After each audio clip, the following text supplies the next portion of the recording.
ছোটবেলায় তো অনেক ধরনের স্বপ্নই আমরা দেখি, স্বপ্নগুলো কনস্ট্যান্টলি চেঞ্জ হতে থাকে।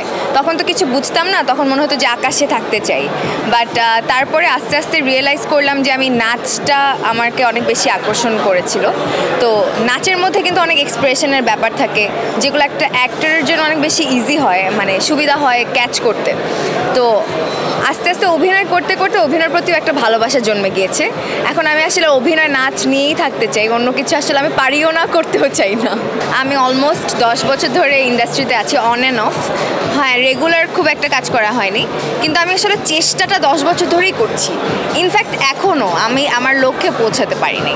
আমার কাছে মনে হয় আমি আমার লাস্ট ব্রিথ পর্যন্ত এই কাজটাই করতে চাই, এবং আমাকে যেন মানুষ আমার শেষ নিঃশ্বাস পর্যন্ত বলে যে ও আসলে নতুন কিছু করে দেখিয়েছে এবং ও নিজেকে অনেক বেশি প্রতিষ্ঠিত করতে চায় আমি এই জায়গাটাতে।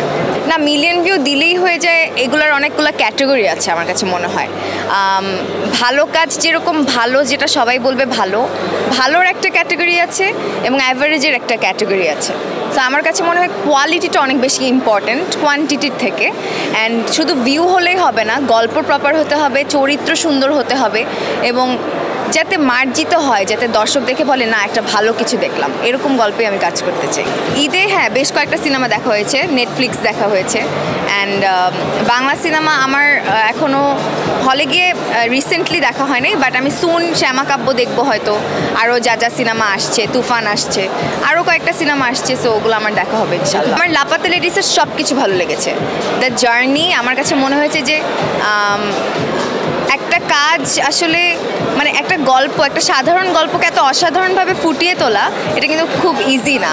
ওদের মিউজিক থেকে শুরু করে কাস্টিং, প্রত্যেকটা কাস্টিংয়ের অভিনয় দুর্দান্ত ছিল, এবং স্টোরির প্লট থেকে শুরু করে ups and downs, fun, emotions সব কিছু আমি খুব উপভোগ করেছি। চ্যালেঞ্জ মনে করি না, বিকজ আমার কাছে মনে হয় কারোর জায়গায় কেউ নিতে পারে না।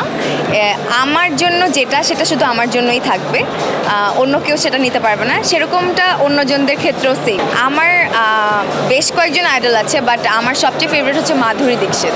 দেশের মধ্যে জয়া আহসান আপুকে খুব ভালো লাগে। আমার তো ইচ্ছা আছে, আমি সবাইকেই বলি যে আমি জয়া আহসান আপুর মতো হতে চাই। এখন বাকিটা আল্লাহ ভরসা।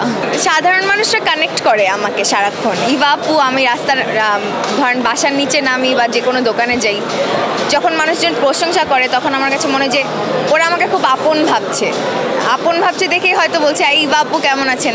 এটা তো আসলে আপন না ভাবলে বলা যায় না। তো এই জিনিসটা আমি খুব এনজয় করি, আমার ভালো লাগে।